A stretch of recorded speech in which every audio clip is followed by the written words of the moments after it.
Hi everyone, my name is Aarti. My YouTube channel name is Physics with Aarti. In this channel I teach you physics which related to class 9, 10, 11, 12, BSc and MSc. Again जिसने से पहले मेरे channel में physics tutorial देखी है उसे पता है कि मेरी क्लास 9 का chapter forces and laws of motion चल रहा है, जिसमें से कि मैंने आपसे कहा था कि मैं स्टूडेंट टॉपिक शुरू कराऊंगी. So without any wasting of time let's begin start. Newton's law of motion. Newton's ने लॉ दिए थे मोशन के, तो वो हम इस वीडियो में स्टडी करेंगे. न्यूटन एक साइंटिस्ट का नाम है. Newton has give 3 laws to describe the motion of body. Newton ने 3 लॉ दिए थे to describe the motion of a body के मोशन को डिस्क्राइब करने के लिए. These law are known as Newton's law of motion, और इन लॉज को हम कहते हैं न्यूटन लॉज ऑफ मोशन. जिसमें से कि हमारा पहला है Newton first law of motion. Newton का फर्स्ट लॉ ऑफ मोशन क्या है? अकॉर्डिंग टू इट, इसके according a body at rest, जब बॉडी रेस्ट में होती है, will remain at rest, rest में रहती है, रिमेन्स मतलब रहती है.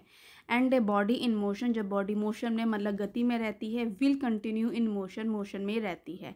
इन अ स्ट्रेट लाइन, सीधी रेखा में, with a uniform speed, uniform speed के साथ, unless it is compelled bye an external force, जब तक कि उस पर कोई बाह्य बल ना लगाया जाए, to change its state of rest, उसकी स्टेट ऑफ रेस्ट को चेंज करने के लिए, और या उसकी यूनिफॉर्म मोशन को चेंज करने के लिए, जब तक उस पर कोई एक्सटर्नल फोर्स, जिसे हिंदी में कहते हैं बाह्य बल, ना लगाया जाए. द टेंडेंसी ऑफ बॉडी, ये जो बॉडी की टेंडेंसी होती है to remain at rest, rest में बने रहना, जिसे हम अनदर लैंग्वेज में कहते हैं, ब्रैकेट में मैंने लिख रखा है स्टेशनरी. और इफ़ मूविंग, यदि मूव कर रही है, टू कंटिन्यू मूविंग, मूव करती रहे, in a straight line, straight line में, इज कॉल्ड इनर्शिया, इसे हम इनर्शिया कहते हैं. दिस लॉ रिकोनाइज, ये जो लॉ है वो रिकोनाइज करता है डैट एवरी बॉडी है सम इनर्शिया, कि प्रत्येक बॉडी में कुछ इनर्शिया होता है. Inertia is that property, inertia एक प्रॉपर्टी होती है ऑफ अ बॉडी की, due to which it registers a change in it state of rest और ऑफ यूनिफॉर्म मोशन. इनर्शिया एक प्रॉपर्टी होती है बॉडी की, जिसके कारण वो रजिस्टर्स रहती है, जिसके कारण रजिस्ट करती है, जो इसकी चेंज में, जो इसकी स्टेट में चेंज होता है ऑफ रेस्ट, चाहे वो स्टेट रेस्ट में हो, चाहे वो स्टेट यूनिफॉर्म मोशन में हो. तो वो क्या करती है, रजिस्ट करती है a change in it state of rest और of uniform motion. Greater the inertia of a body, जितना ज़्यादा इनर्शिया होगा बॉडी का, greater will be the force required to bring the change in it state of rest और of uniform motion. जितना ज़्यादा inertia होगा body का, हमें उतना ही ज़्यादा फोर्स चाहिए होगा उसकी पोजीशन को, उसकी स्टेट को चेंज करने में, चाहे उसकी स्टेट रेस्ट में हो या फिर वो यूनिफॉर्म मोशन में हो. In fact mass is a measure of the inertia of the body. जो मास होता है वो मेज़र करता है इनर्शिया ऑफ अ बॉडी का. कैसे, वो देखिए.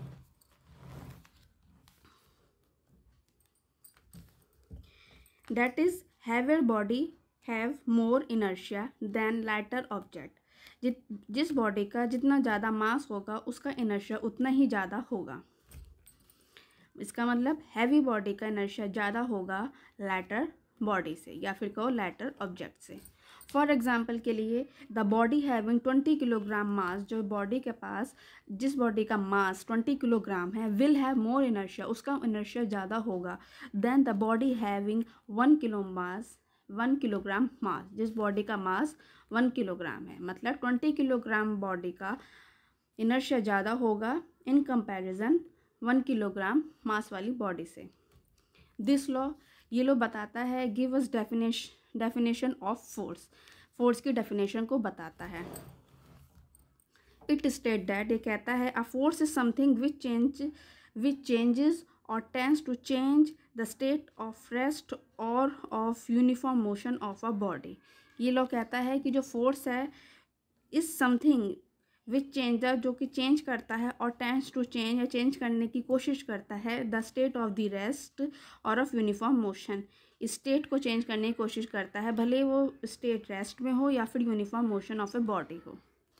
Force is a vector quantity, force vector quantity है, means having magnitude as well as direction, कि मैग्नीट्यूड के साथ साथ उसमें डायरेक्शन भी होती है. तो ये हुआ हमारा न्यूटन का first law. Now momentum. What is the momentum? The force required to stop a moving body is directly proportional to its mass and velocity. जो force हमें जरूर चाहिए होता है एक moving body को stop करने में, वो डायरेक्टली proportional होता है उसके mass के और उसकी velocity के. हिंदी में कहते हैं द्रव्यमान और उसकी वेग के.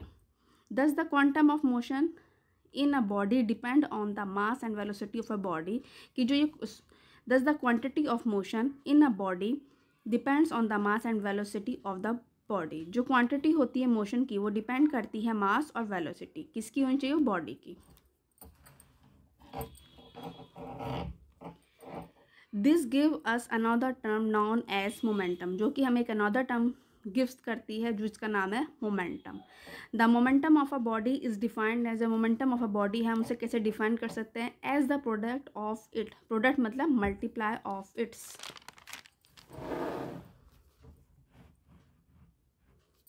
मास and velocity.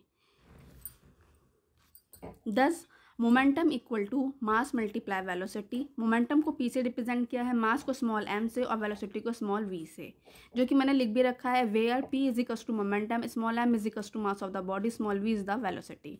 It is a vector quantity. Vector quantity होती है और इसकी ऐसा यूनिट किलोग्राम मीटर पर सेकेंड होती है, क्योंकि किलोग्राम किसकी ऐसा यूनिट है? मास की. और वेलोसिटी की ऐसा यूनिट क्या है? मीटर पर सेकेंड. ठीक, किलोग्राम मीटर पर सेकेंड. हमने मोमेंटम को डिफाइन क्यों किया था? क्योंकि हमें न्यूटन का सेकंड लॉ ऑफ मोशन के लिए मोमेंटम की ज़रूरत होती है, इसलिए हमने मोमेंटम डिफाइन किया था. Newton second law of motion. Newton का सेकंड लॉ ऑफ मोशन क्या कहता है? अकॉर्डिंग टू इट, इस लॉ के according, the rate of change of momentum, जो रेट ऑफ चेंज होता है मोमेंटम का ऑफ ए बॉडी का, is directly proportional to the applied force. Applied force के प्रपोर्शनल होता है and takes place in the direction in which the force act. और जिस डायरेक्शन में फोर्स लगता है उसी डायरेक्शन में मोमेंटम एक्ट करता है, मतलब कार्य करता है. उसी डायरेक्शन में फोर्स एक्ट करता है. अकॉर्डिंग टू इट, जो हमारा rate of change of momentum है वो किसके प्रपोर्शनल होगा? अप्लाइड फोर्स के.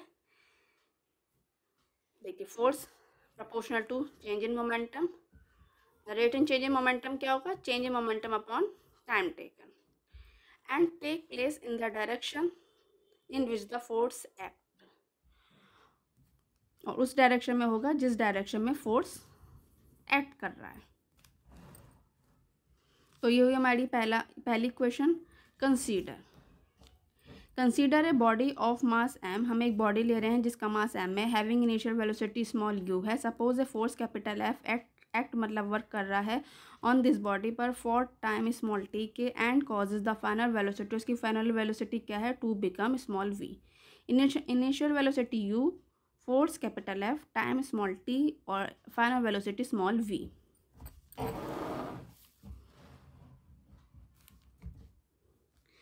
तो फ्रॉम इक्वेशन 1 से F proportional to M V minus M U, क्योंकि हम यहाँ पर क्या है? Change in momentum upon time. Small M को कॉमन ले लिया तो v minus U upon T. v minus U upon T क्या होता है? Acceleration. As A is equals to acceleration. A is equals to v minus U upon T. तो F proportional to m है. यदि proportionality का sign हटाऊँ तो small k. Small क्या है? कॉन्स्टेंट. और the value of constant k,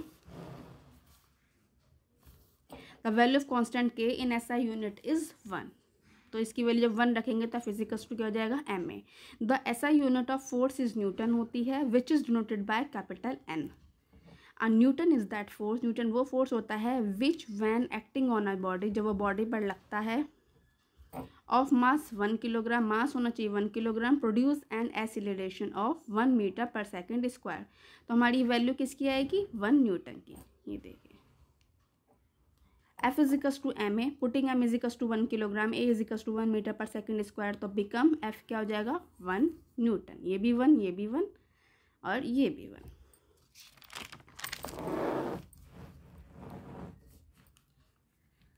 तो हम इसे कैसे लिख सकते हैं? 1 Newton equal to 1 kilogram multiply 1 metre पर सेकेंड स्क्वायर. ठीक, तो ये हमारे न्यूटन का सेकंड लॉ हुआ. अब हम पढ़ेंगे न्यूटन का third law of motion. Newton का थर्ड लॉ ऑफ मोशन क्या होता है? अकॉर्डिंग टू इट, इस लॉ के अकॉर्डिंग, व्हेन एवर, जब भी one body exert a force, जबकि जब भी कोई भी एक बॉडी फोर्स लगाती है ऑन द अनदर बॉडी, दूसरी बॉडी पर, तो जो सेकंड बॉडी है जिस पर वो फोर्स लगा रही है एक्सर्ट एन इक्वल, वो भी फोर्स लगाती है इक्वल उतना ही, एंड अपोजिट मतलब opposite, equal and opposite force लगाती है ऑन द फर्स्ट बॉडी पर। ठीक, वैन एवर जब भी एक बॉडी एक फोर्स लगाती है किसी दूसरी बॉडी पर, तो जो सेकंड बॉडी है वो भी एक्सर्ट मतलब फोर्स लगाती है इक्वल और अपोजिट किस पर, फर्स्ट बॉडी पर।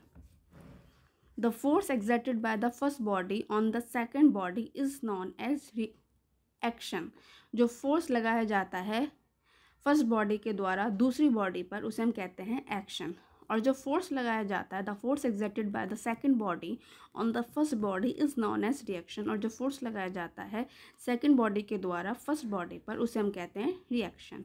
तो it should be noted that, ये नोट करने वाली बात है कि action and reaction are just force, action और रिएक्शन सिर्फ फोर्स हैं।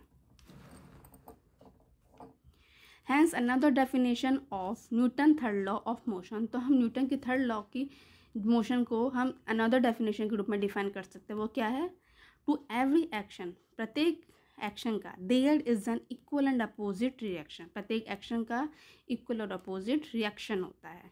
एक्शन भी फोर्स है, इसलिए मैंने ब्रैकेट में फोर्स लिख रखा है, एंड रिएक्शन भी फोर्स है। Act on two different body, दो डिफरेंट बॉडी पर लगते हैं, बट दे एक्ट साइमल्टेनियसली, ये एक साथ लगते हैं। They are always equal and opposite, ये हमेशा इक्वल होते हैं और अपोजिट होते हैं। सो यहाँ पे मेरे न्यूटन के तीनों लॉ कंप्लीट हुए, न्यूटन का फर्स्ट, सेकंड और थर्ड लॉ। नेक्स्ट वीडियो में हम करेंगे applications of Newton first law of motion.